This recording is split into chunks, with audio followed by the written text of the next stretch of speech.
It seems to be. Okay. It's got a nice tangy taste. Yeah. Okay. Hello, everybody. Hold up a hand if everything's coming through to you. Okay, we got you guys. All right. Yeah. Why don't you pull around here? And we're 10 minutes late, but we got our program ready to go. Is that good enough, Bill? That's fine. Yeah, I think I'm good. Hi, everyone. Okay. Bill Voight on Grant. Just put this on the ledge right there, maybe. And what do I do for a down arrow? What? Oh, I see what's on the board up there. Is that okay? The down arrow doesn't do it. It does not. It Doesn't won't appear to. because we need to get it back onto your PowerPoint. Sorry.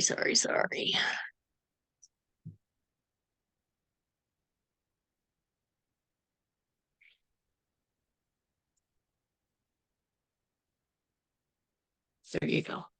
You good? Good. There I am. Hello, everyone. My name's Billy Voight. I apologize for the slight delay tonight. And I'm reaching around for my telephone, but I guess I can go for an hour without it. Yeah, it's right here. Oh, is that my phone? Thank you. Somebody's phone that we don't know. Thank you. Welcome to the Mid-Missouri United States Civil War Roundtable. I'm Billy Voight, and we are locked out of our meeting tonight from the where we normally have it. So that's the reason for the delay, but it's only been 10 minutes. So I think our host Harold and Stacy have done a wonderful job, and Libby. So this presentation is called The Story Behind. It's from a book, the Memoirs of Ulysses S. Grant. This is part one of a two-part presentation. This is story behind the story behind the personal memoirs of General Ulysses Grant. It's from a book. Excuse me, just a minute. It's this book. It's called Grant's Last Battle. About part two will be presented next May, and that will be from a book called General Grant and the Rewriting of History by Dr. Frank P. Barney. So that will be next spring. We'll talk about this book. Tonight, we're going to talk about General Grant's last battle. He was dying of cancer when he wrote his memoir. The picture that you see, I do believe, is either the last or the next to the last picture of General Grant that was ever taken.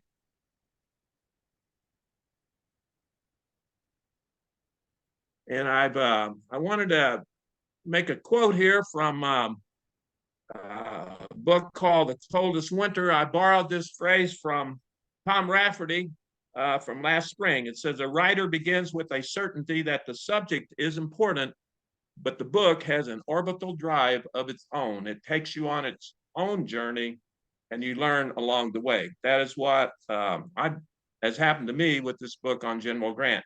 I'm not a writer, but by reading this book with today's web searches and so forth, you can really learn a lot of things, and I've taken some time to do that about General Grant. I hope you enjoyed tonight's presentation. I want to talk about the background of his career advancement. General Grant had a meteoric career advancements once the Civil War began. His service prior to the Civil War, he graduated from West Point, and I don't know where in his class he stood. I don't follow that sort of thing anymore. To me, if you graduate from West Point, that says enough in and of itself. His commissioned to second lieutenant in the infantry. He was certainly his class, if not the entire academy's best equestrian. Nevertheless, he was assigned to the infantry, and his first duty station was Jefferson Barracks. That's when he became to his engaged to Julia Dent from Missouri. General Grant distinguished himself in battle during the Mexican War, the war with Mexico. As a first lieutenant, he's breveted as a captain for gallantry in battle, and he married Miss Julia Dent when he turned from the war with Mexico. When the Civil War began, Grant re-entered the Army, and on June 14th, 1861, He was promoted to colonel and put in charge of the 21st Illinois Volunteer Infantry Regiment. They were first sent to Northeast Missouri to patrol the Hannibal and St. Joseph Railroad and suppress Confederate organization and recruitment activities, such as those of General Thomas Harris of the Missouri State Guard and Confederate Brigadier General William Hardee. Grant's other Missouri assignments took him to places such as Florida, Missouri, Macon, Elmira, and Jefferson City, and so forth. There's a wonderful video on titled "The Fight is in Missouri." It's on YouTube. It's sponsored by the Missouri Humanities Channel. General Grant is portrayed by Dr. Kurt Fields, and it's a wonderful video if you tune that in on YouTube. In August of 1861, Grant was promoted to Brigadier General of Volunteers by Major General Fremont. He was given command of southeastern Missouri, where he was not very successful in movements against Confederate Missouri Brigadier General Jeff Thompson. That was due, I think, mostly to some subordinates of General Grant that didn't follow orders. By November 7th, Grant was engaged in the Battle of Belmont, Missouri. That would be November of 1861.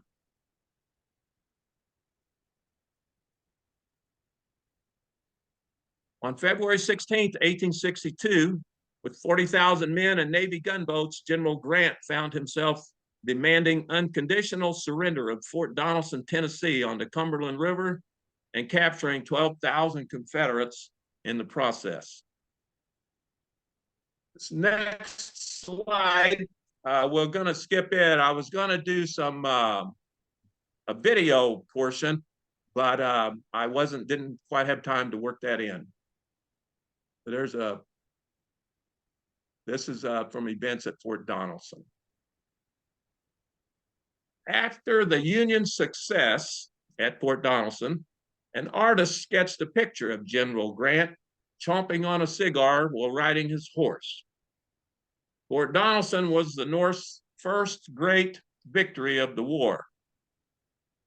Grant became an overnight household name, and admiring fans are said to have sent him upwards of 5,000 cigars as a token of their appreciation. Excuse me 1 minute.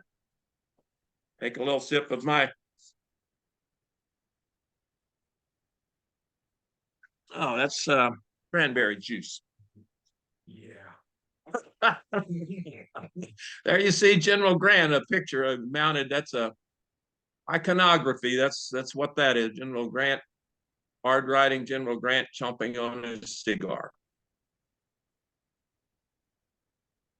At the height of his tobacco addiction, General Grant was said to have been smoking upwards of 20 cigars a day. But in fairness to the general, at least one historian maintains that he mostly just chewed the tobacco. But you know, that's not good for you either. Picture in the upper right, incidentally, is an actual wartime photograph. You notice General Grant has 3 stars at that time. I'm not sure where that picture was taken, perhaps in the wilderness, but I do not know. And that's my own cigar boxes in the lower right-hand chair. I never smoked them. After the battles of Missionary Ridge, Orchard Knob, and Lookout Mountain, Chattanooga was secure. And in October of 1863, Grant was promoted to Lieutenant General of the Army. That would be with 3 stars, with command authority over all the Union armies. At this time, General Grant also promoted General Sherman to take his place as commander of the Western Theater. You notice in the upper left-hand corner, that's an actual photograph. I'm not positive, but I think possibly that might be from Lookout Mountain.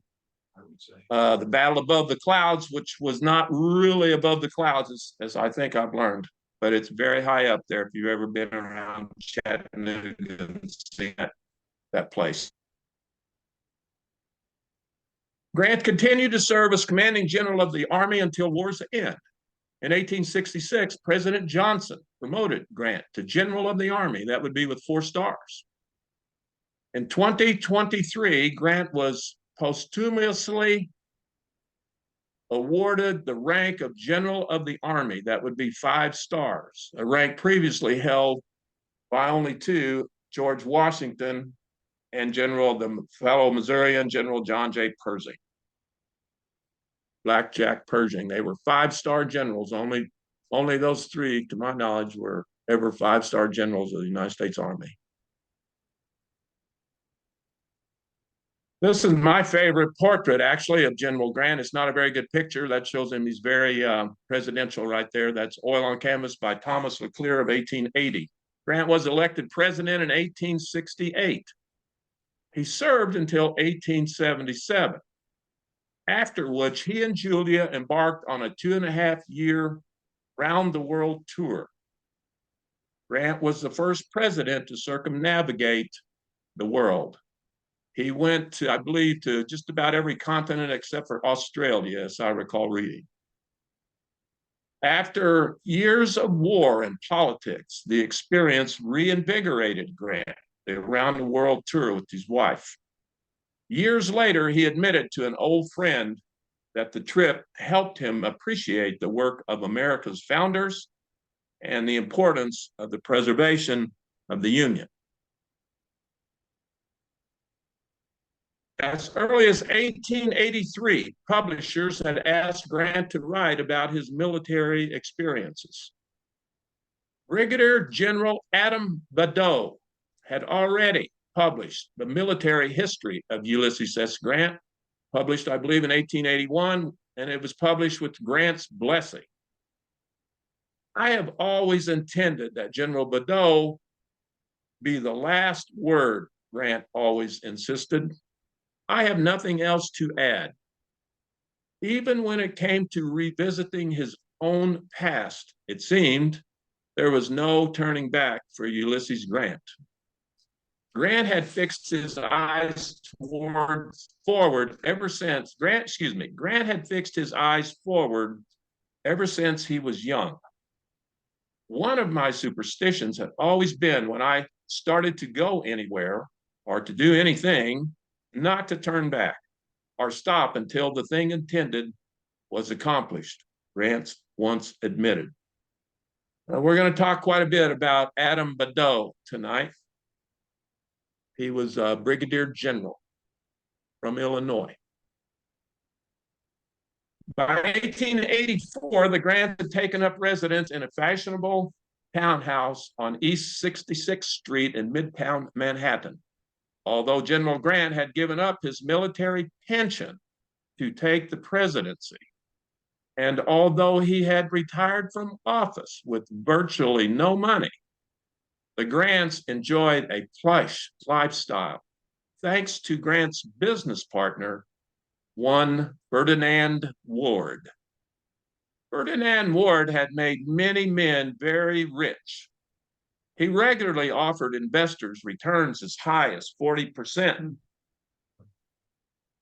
And his investment banking firm held the highest possible rating. Little did Grant know that the charismatic 30-year-old Ward was a swindling, bullying, and scheming con artist. I would note the picture, the time frame I'm talking about is in the 1880s. However, I believe this picture substantially predates that. This picture might be from the 1870s. I'm not sure, but it shows General Grant and his family. I would like to say, last spring I made a presentation on Confederate Major General Robert Lee. And if you recall, he was a very devoted family man. I would like to say both General Lee and General Grant were very devoted family men. Talking about Ferdinand Ward, Grant's business partner, Ward first gained the trust of Ulysses S. Buck Grant, Jr., the son of the former president. Ward claimed that he had inside access to government contracts, a claim which gained further credence when the former president joined the firm after investing $100,000. I would note, as a matter of practice, Grant had positively forbade Ward from making any such representations, like he had inside access to government information and so forth. Grant would not allow that. Ward did it anyway. Ward used the same securities over and over again as collateral against loans paid off older investors with money raised from newer investors. The scheme collapsed on May 4th, 1884, bankrupting the Grants and many others and starting the panic of 1884, not the pandemic, but the financial panic of 1884.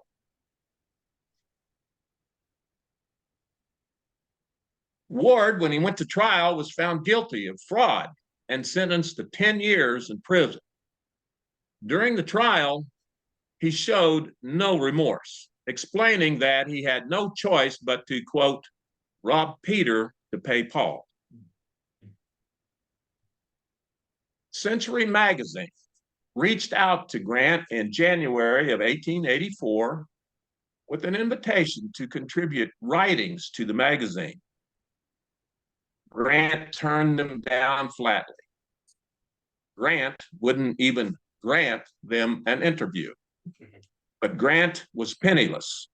The editor of Century, one Robert Underwood Johnson, asked Badeau to serve as an intermediary. Johnson went to Grant's cottage at Long Beach in New Jersey and met with the general. Grant's financial condition compelled him to change his mind. Grant agreed to write 4 articles for Century Magazine at $500 per article. Grant's first draft was a poorly written account of Shiloh. It was as dry as an official report of the actual battle. The general did not realize the requirements of a popular publication on the war, stated Johnson, Grant's publisher. Johnson went to Grant at Long Branch, again in New Jersey, on the Jersey Shore. Johnson went to Grant at Long Branch. Rather than talk about the poorly written Shiloh article, Johnson drew Grant into a conversation about the Battle of Shiloh. Instead of being a silent man, Grant was positively loquacious, Johnson recalled. Grant talked for hours about the Battle of Shiloh. This is exactly what the article should try to capture, Johnson explained to General Grant. People had already been able to read the official report. What they wanted were Grant's thoughts, perspectives, and personal experiences, the personal touch that makes a great battle a vital and interesting human event. Think of it like a talk one would make to friends after dinner, Johnson said. Grant seemed astonished by this, but he grasped the difference immediately. June 2nd, 1884. It was during this sad summer, Grant's wife, Julia, later said, that the fatal malady first made its appearance. While at their seaside home on the Jersey Shore in 1884, Julia recalled, there was a plate of delicious peaches on the table. Grant picked one up and took a bite. When he swallowed, it stung like fire. I'm not sure how peaches get ripe in June, but I suppose they did. I'm not sure, if they were Jersey peaches or what, but he took a bite of a peach and it stung like fire. Grant paced the veranda, trying to shake off pain. It lingered for weeks. It dogged him. A doctor's examination revealed 3 small growths on the back of the roof of Grant's mouth, a swollen gland on the right side of the tongue, an inflamed tonsil, and a tumor on the base of the tongue. A second opinion from the esteemed microbiologist positively identified the malady as cancer of the tongue. All the while, Grant kept writing. I work about 4 hours a day, 6 days a week on my book, Grant wrote to General Sherman in mid-October of 1884. At first, like so many other writers, Grant began his century articles thinking he knew what to expect. But somewhere along the way, the project began to take on a life of its own. What began as an effort, quote, undertaken simply to keep the wolf away from the door, end quote, began to morph into something more. And the timeline of the articles that General Grant completed for Century Magazine, he completed an article about Shiloh, February, then Vicksburg, September, and then Chattanooga in November of 1885, and then the Wilderness, he completed that in February of 1886. All that summer was spent by my dear husband in hard work, writing for bread, Julia wrote. And the more Grant wrote, the more he liked it, working as much as 7 hours a day. Writing distracted him from his misfortunes, and the thoughts of his old companions and campaigns brought back pleasant recollections, Brigadier General Bedeau later recalled.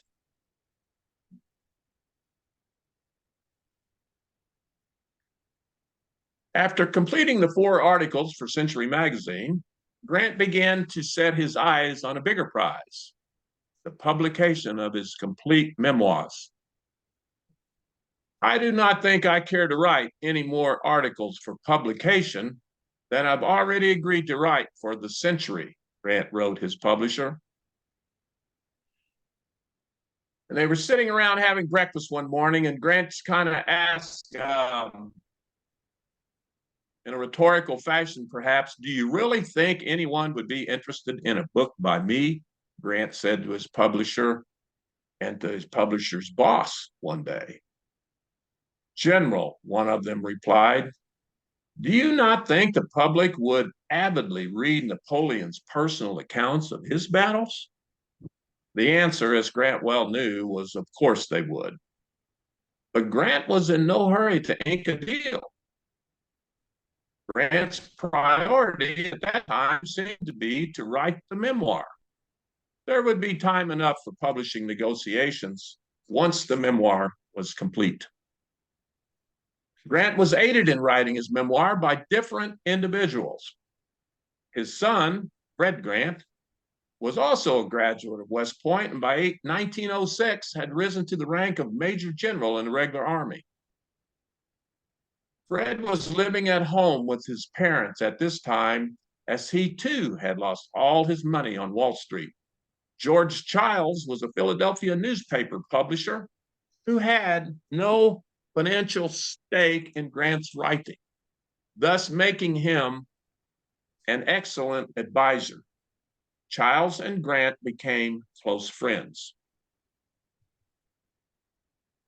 But perhaps no one else was more influential in the collaboration of Grant's memoirs than Brigadier General Adam Bedeau.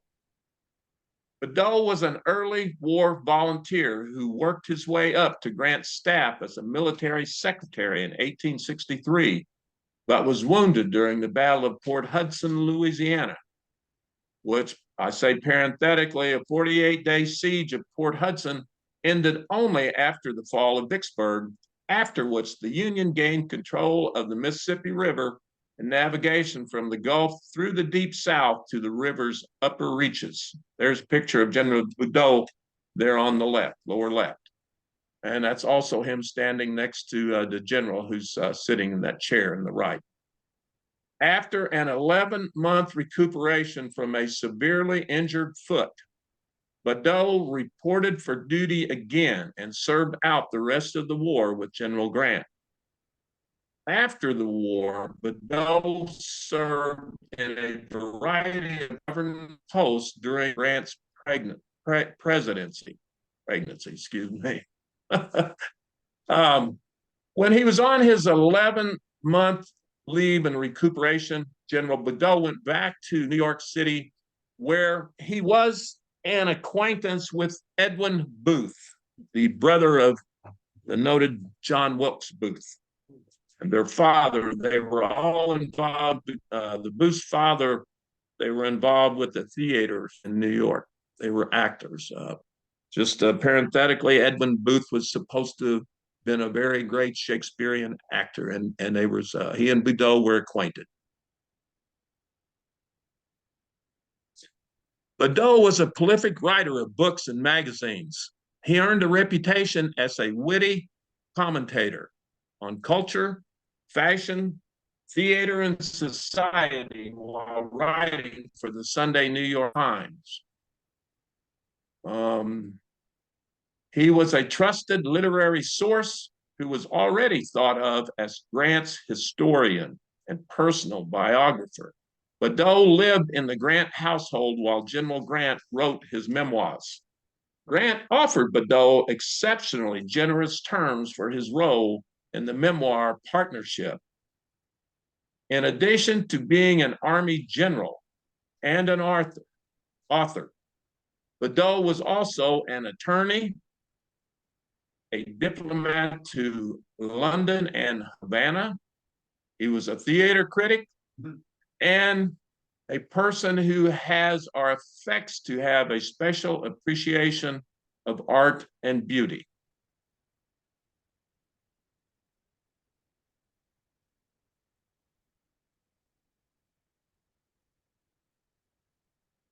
After recuperating from his battle injury, Badeau rejoined Grant's staff in early 1864.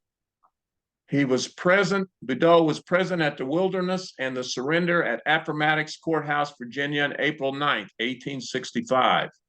Badeau delivered the Confederate surrender terms, which had been written by the Seneca Native American and Brigadier General Eli Parker, the adjutant and secretary to General Grant.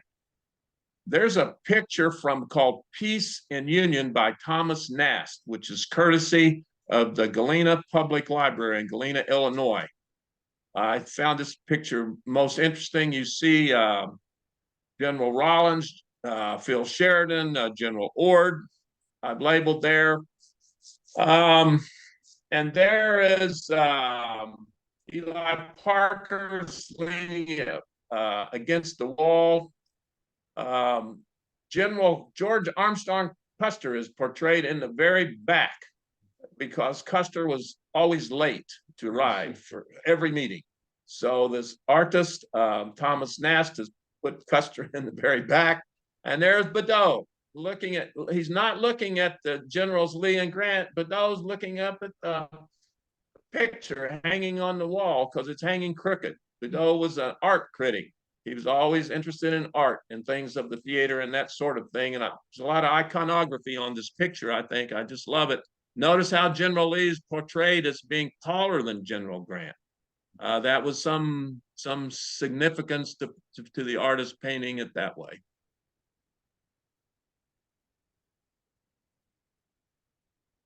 Numerous officers from General Grant's staff were from Illinois. Other books of the war will be forgotten, mislaid, dismissed.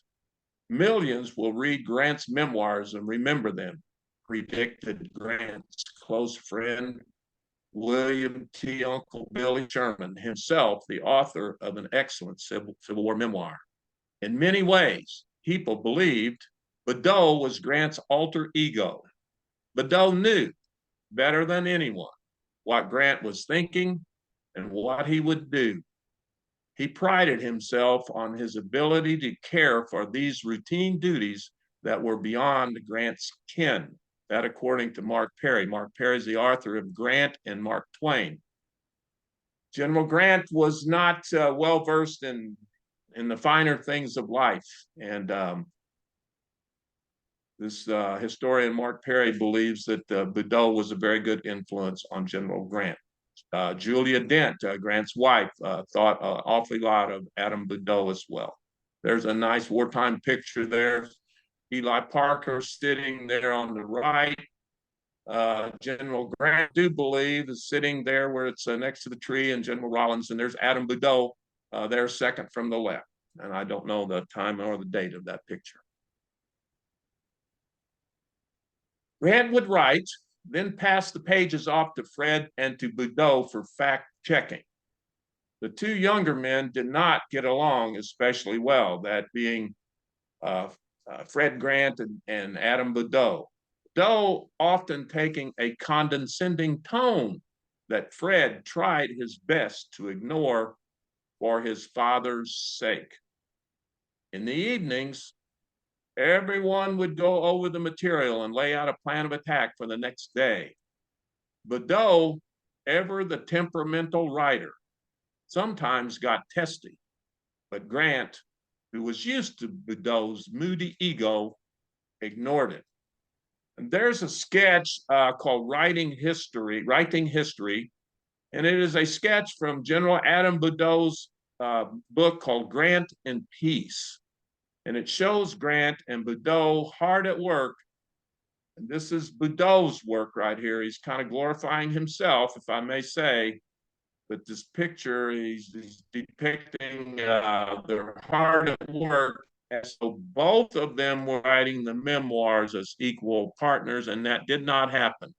General Grant wrote these memoirs lock, stock, and barrel. All of it he wrote himself.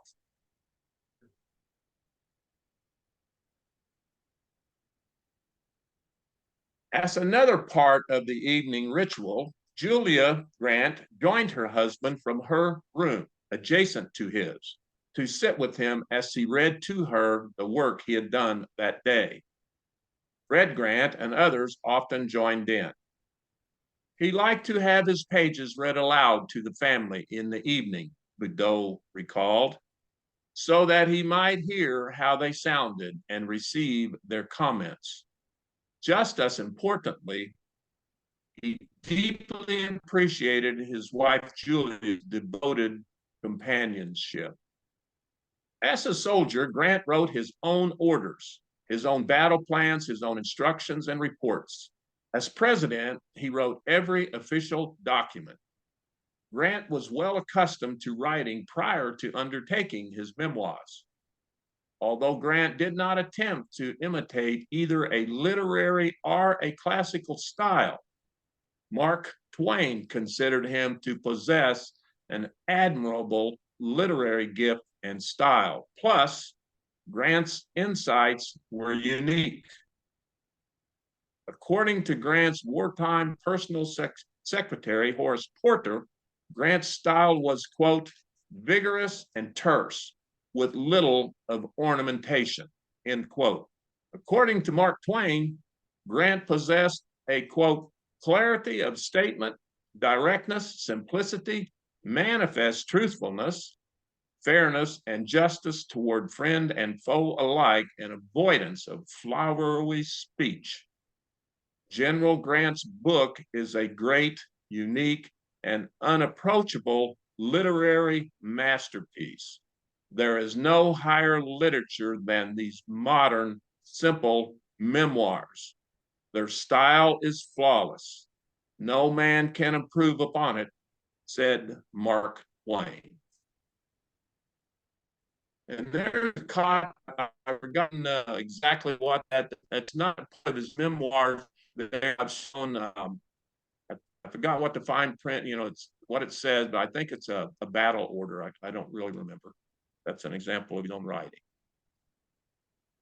For her part, Julia Grant was glad for the change that came over her husband once he had begun writing in earnest. Happy, happy thoughts for him, she exclaimed. How many weary hours were thus occupied, and with what earnestness he began, and with what perseverance he continued to the end of his writing for bread. Remember, they were broke when he started writing this. The First Lady wrote memoirs of her own. called The Personal Memoirs of Julia Dent Grant. However, they weren't published until nearly 80 years later in 1975, according to the National Park Service. Julia's memoirs were, quote, were considered too close to the private life of her husband to be published in the 1890s when they were written.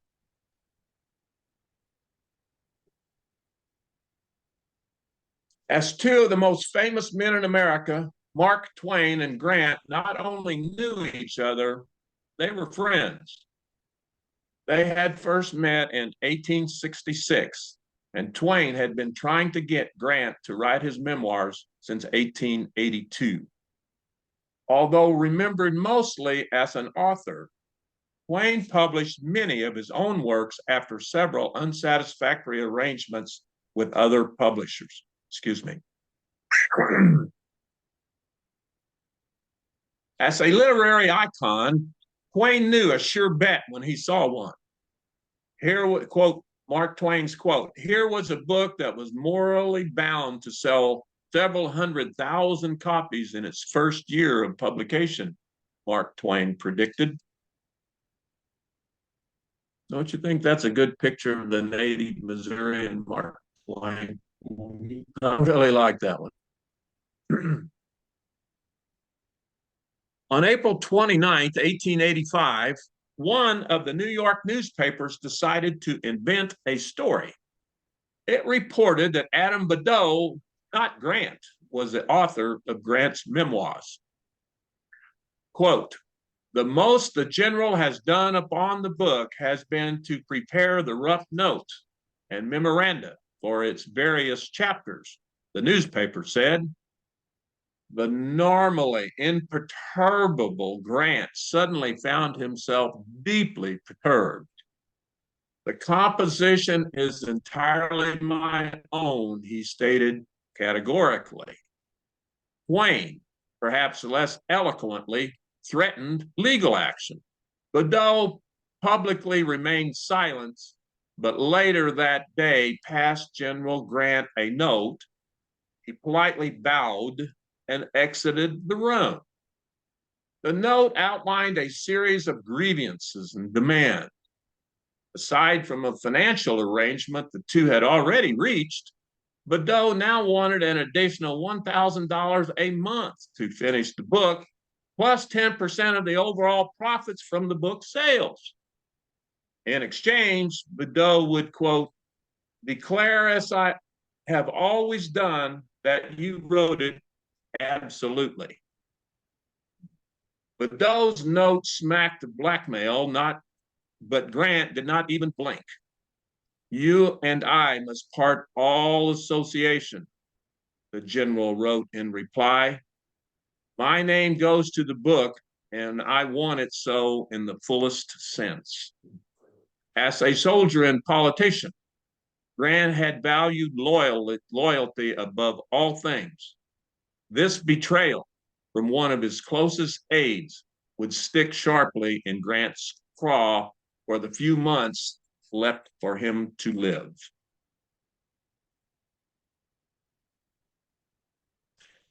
In the end, Badeau would get something of the last word. In 1887, Badeau would publish Grant and Peace, from Appomattox to Mount McGregor. McGregor was a place in the state of New York where the general wrote most of his memoirs. But Grant and Peace was a 633-page account of Grant's presidency, his trip around the world, and his final days of living. The book brims with swollen purple prose.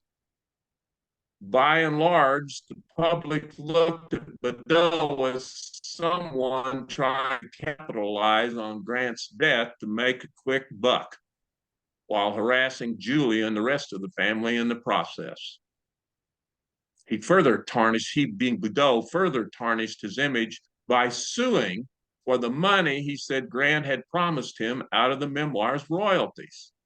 In 1888, Julia settled for some $11,000. while Boudreaux had to publicly state that Grant had been the sole author of Boudreaux's role was limited to, quote, suggestion, revision, and verification. Boudreaux died 7 years later at age 63 and is buried in his hometown of Sleepy Hollow, New York.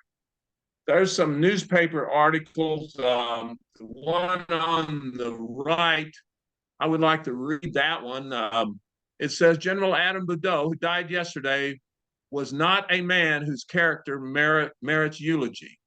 He had opportunities such as few men enjoy of making for himself an honorable career, but lacked the greatness to him. In a word, he was one of the class of hangers-on. Well, it's just not a very complimentary obituary of General Boudreaux. He tried to blackmail General Grant. With just weeks to live, Grant made one final push to finish his memoirs. Grant's final days were spent at Mount McGregor, a mountaintop retreat 180 miles north of New York City, which had been made available to him by his ever magnanimous friend, William Vanderbilt. Here on Mount McGregor, Grant dictated to the stenographer, Noble Dawson, in an effort to speed up finalization of the memoir. Grant dictated, quote, very freely and easily, Dawson said, Dawson being the stenographer. He made very few changes and never hemmed and hawed. Occasionally, though, Grant would direct Dawson to strike a sentence here or there. Quote, he was always cautious in writing or talking, said the stenographer, so as not to injure the feelings of anyone. And I remember many touching incidents of how he cut sentences which he thought might hurt someone. He was hypersensitive in this regard and often imagined things might hurt someone when they might well have been left in. Mark Twain noted that too. Even his writing, Twain said, Twain knew he had a winner, and not just because Grant was a beloved household name. Grant's writing had style.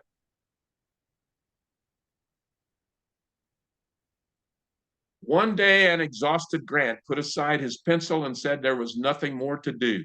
That's how Mark Twain described it on Monday, July 20th, 1885. 11 months, 2 volumes, some 1,200 pages, something just shy of 300,000 words. Grant's life's work had been finished. There would be no turning back. General Grant passed away a mere 3 days later on July 23rd, 1885. His family was present in his final moments.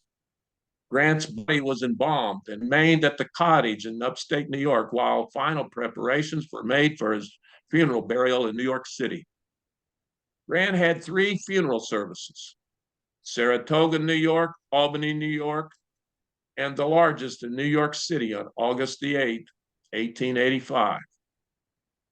Among the honorary pallbearers were former Confederate Generals Simon Bolivar Buckner, Joseph E. Johnston.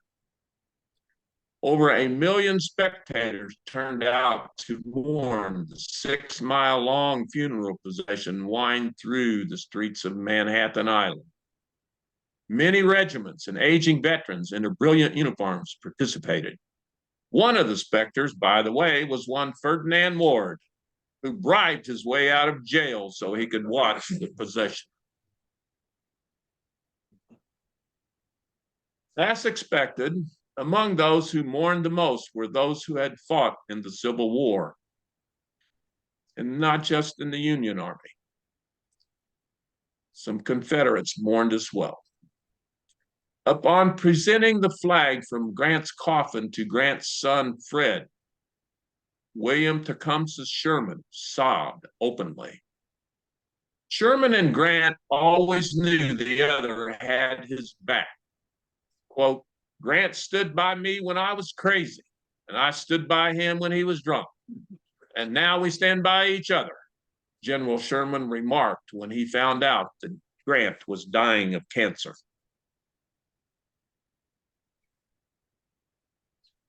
Members of the Grand Army of the Republic were not the only soldiers to mourn the passage of Ulysses S. Grant. When Grant's family finally released the news that he was dying of cancer, veterans groups passed resolutions expressing their good wishes and get-wells. Quote, meetings of farmer Confederates were held to signify their sorrow. Boudreaux stated, the sons of Robert E. Lee and Albert Sidney Johnston were among the first to proffer good wishes to him, whom their fathers had fought. Jefferson Davis, leading a quiet retirement in Mississippi, offered polite condolences. And I'm sure Jeff Davis was just glad that they hadn't hung him yet. Pardon me for my editorializing. In 1885, Congress finally got around and reinstated Grant's pension of $20,000 annually, which would transfer to Julia after Grant's death. Book or no book, Grant's greatest worry had been alleviated. He did not want to die leaving his family destitute.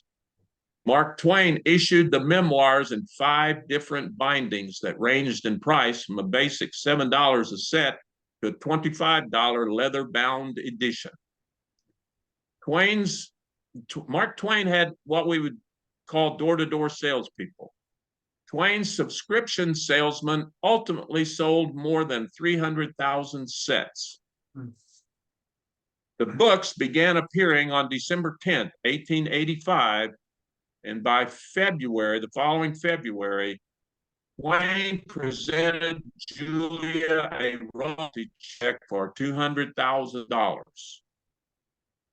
The memoirs would go on to earn more than $450,000 in royalties in its first 2 years. We won't try to figure that in today's dollars, but I think you probably get the point. They were his memoirs were sold very well. Perhaps most telling of the memoirs' value, in the 139 years since they were published, Grant's memoirs have never gone out of print.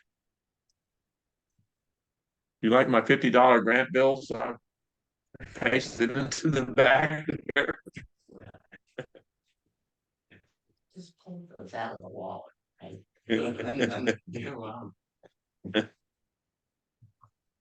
Part 2 of Grant's memoirs will be presented on May 19th, 2025. Lord willing. The program will examine recent historiography, challenging wholesale acceptance of Grant's views of events. And we're going to talk about a book that I got started reading. It is by a noted historian, Frank P. Barnett. There you can see it. We're going to talk about this book next spring. We think we know what happened at the battles of Shiloh, Iuka, Corinth, Stones River, and Chickamauga. But in truth, our knowledge is based on relatively few books on each of those subjects. And those books make use of many of the same sources. And one of the most commonly referenced sources is General Grant. The official records of the War of the Rebellion, the official records, is a compilation of vast amounts of material submitted by men who were not always objective witnesses. And there is much in the official reports that supports the contention that General Grant misrepresented some of the facts, because often his accounts are not supported by the reports of other witnesses, or even by his own, since Grant contradicted himself on more than one occasion. Not many historians have challenged Grant's veracity. If what he says disagrees with what another witness says, Grant generally holds sway, but sometimes what we think we know is wrong. And you note on this picture that you can see at the very top of the picture is Major General William Rosecrans, who has some direct ties to Missouri, the latter part of the war. There are allegations that General Grant was not always fair with General Rosecrans. And that's one of the things we're going to be talking about in part 2 of my presentation, which will again be on scheduled to be on May 19th of next year. So that ends tonight's presentation. These pictures are some we took this summer on one of our field trips. From Bellefontaine Cemetery in St. Louis, and I'm sorry I don't have the one from Calvary Cemetery of General Sherman, but these are some of the grave sites. I like the picture in the lower left. That was our group that we had lunch at Lewis and Clark's restaurant in St. Charles. So I'll open the floor up now for questions and comments, please. What would a leather-bound first edition be worth today? The question, if you didn't hear it from our Zoom audience, Harold asked, what would a leather-bound first edition Grant memoir be worth today? The one that Mark Twain sold by door-to-door salespeople, sold for $25. What would that be worth today? Anyone in our Zoom audience or anyone care to make to answer Harold's question? Silence is not golden. I have no idea, but I couldn't afford it. I don't know that it would be that much because there are so many copies of Grant's memoirs And out there, they're- even from the originals. they were published after his death, so they weren't autographed. No information. Somebody said, he signed this one. That's not accurate. Oh, I got a question. Even has a question. Did Twain write a separate document about meetings with Grant or anything like that? That you're aware of? The question is, did Mark Twain write a separate document about his meetings with General Grant? And I think is that the right question? Yeah. And I do not know. I did not read that anywhere that Mark Twain wrote anything himself about his relation with General Grant, but I don't know the answer to that.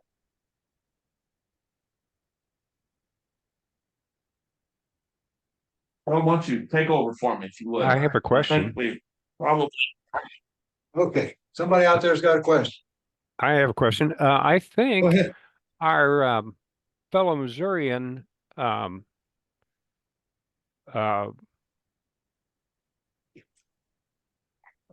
Bradley is a 5-star general. He was raised just west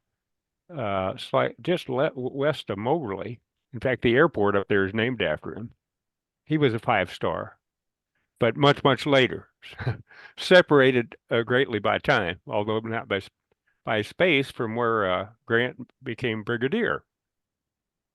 Well, I was thinking maybe about Eisenhower too, but I'm not sure. I'd have to research all that to find out for That sure. he is. That's the generals Eisenhower there, like Grant. They used. I think you have a very good point there. I could be mistaken. George Washington was given the rank of General of the Armies by Congress after he was president.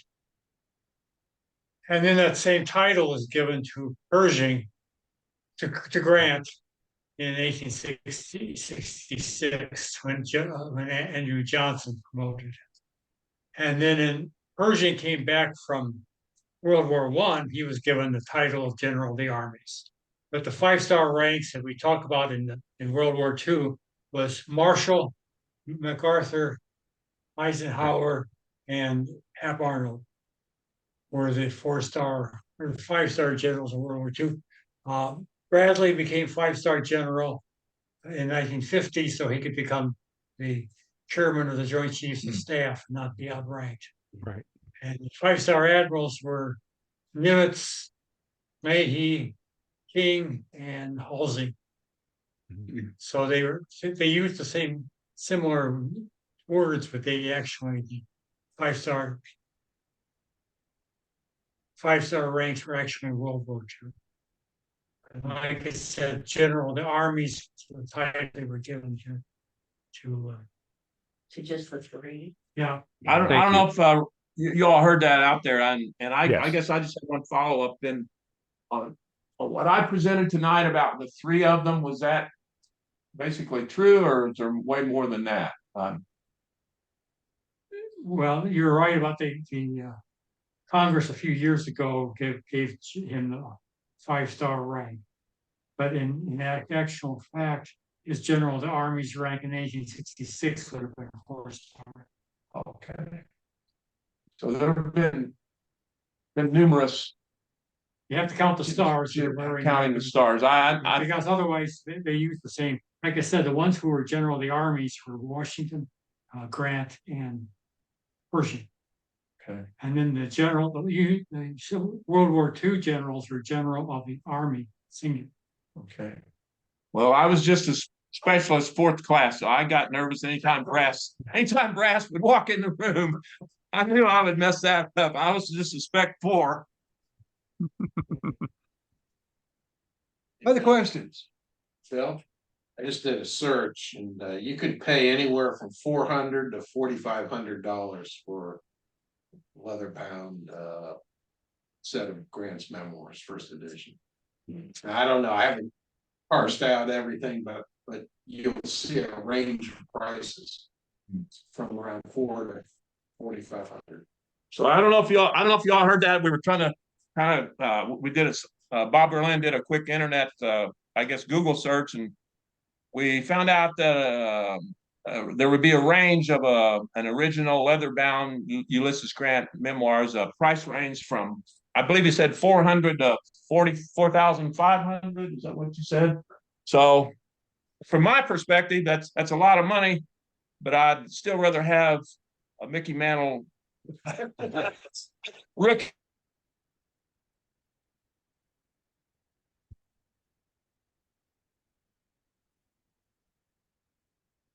Did we freeze? Yeah, we froze.